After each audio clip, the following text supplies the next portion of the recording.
Hi, I'm Dr. Abraham Skalo Kumalo. Let me take this opportunity to thank you for joining me once again today. And if you are new to my channel, let me ask you to head over to YouTube. My channel is called Skalo Kumalo. You will find all of my previous videos on that platform. Hopefully, if you go through them, you might find one or two videos that might be of assistance in your life at this moment. But just to recap, last week I dealt with a topic that was titled Be Careful of Who You Call a Friend. So today is going to be part 2 of that same topic. So it's going to be a continuation of the same topic. Be careful of who you call a friend. Just to recap on some of the things that I highlighted on that video last week.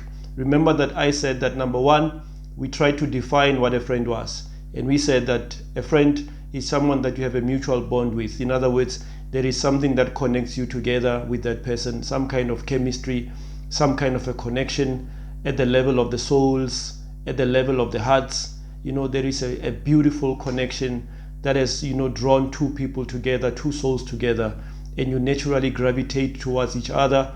You love each other's company. You enjoy each other's company. It's a very lovely, a very beautiful relationship to be in if, everything goes well. So I think that, it's very important to choose wisely. Second to that, I also mentioned that in any friendship, two forces exist, the force of give and the force of take. And, to have a very perfectly functioning friendship, we need to strive to attain balance between the two forces. So you've got to be willing to do a bit of giving and also a bit of taking. And your friends as well, they have to be willing to be doing a little bit of giving and a little bit of taking. Otherwise, if you're always giving and somebody's always taking, it's not nice. You might start to feel like, no, somebody's trying to use me here, or somebody's trying to be the one that benefits. I'm not benefiting anything out of this relationship. And so you start to be frustrated, you start to be a little bit, angry or disappointed or disillusioned. So I think that, always strive to attain a perfect balance between the two. And then also now, last week I talked more of a friend that comes into our lives under the disguise of being a good friend, when their true intention, in fact, is just to benefit, to get something out of us. That is not a true friend. But today, I'm going to talk about a true friend indeed. A friend that each and every one of us would like to have, the type of friend that we want to have in our lives. And also remember that it's not only about what you want. Remember, if you want a good friend, you also need to be a good friend as well. Do unto others as you would have them do unto you. So you want a good friend, you also have to be a good friend as well. So what are the features or what are the characters of a good friend? And I think that, remember that, in life, there's going to be times when you have to go through the storms. There's going to be times when life is difficult. There's going to be times when you are crying. There's going to be times when you need a shoulder to cry on. And your friend, a good friend, is going to be there for you. And you can be there, you can count on them to be there for you.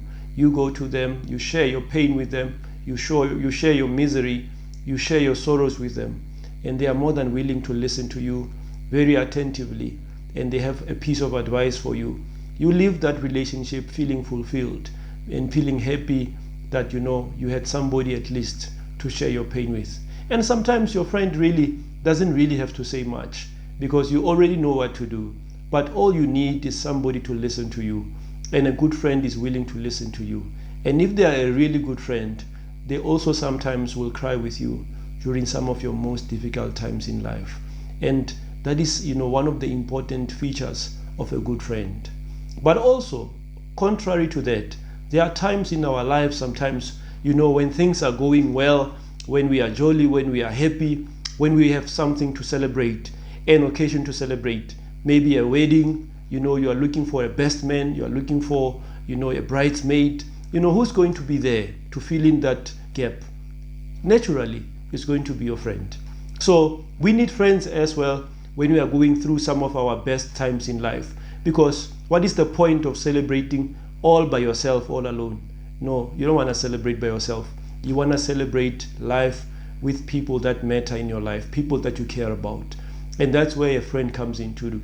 We don't need friends only for the difficult times, but we also need friends for some of the best times of our lives. So I think that a good friend is there for you when you're going through some of your most difficult times in life, but a good friend is also there for you when you're going through some of the best times of your life.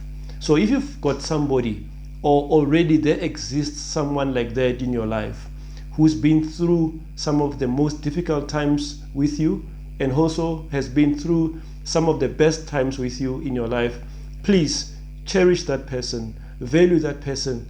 They are worth keeping in your life, because it is very difficult in life to find someone like that nowadays, someone that you can rely on, someone that you can count on. You know that they are always going to be honest with you. You know, a good friend is going to tell you when you are wrong.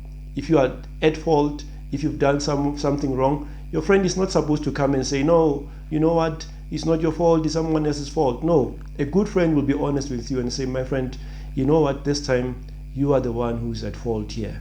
You need to humble yourself. You need to go back and correct your mistakes. That is a good friend. And if you have done something good, and you have done something that is very nice, that is worth celebrating, or that is worth mentioning, your friend must be the first one to say, you know what, my friend, I'm very happy to have a friend like you. What you did was nice. What you did was very good. Well done. I think that is what we need a friend for. That is a good relationship to have in life.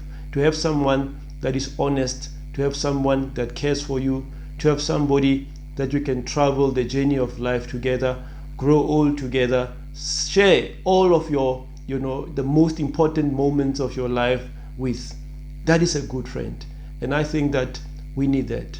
A good friend is worth keeping. A good friend is worth treasuring. So pay some time, pay attention to a good friend. Care for that person, talk to them regularly, nurture, nourish the relationship, water it. Make sure that it is alive. Make sure that the flame is always burning. Make sure that, you are always in contact with a good friend, because that is someone that is worth keeping in your life. Let me thank you. This is how I want to conclude this topic today. And I think that it's been, a pleasure to talk about, the value of a friend in our lives. I hope next week I'm going to come up with another topic, or we might discuss something that is going to be, of relevance in our lives, that is going to benefit us. But I want to thank you for joining me, especially those that joined me last week and you've joined me again today. I want to thank you so much. We'll see each other again next time. Thank you.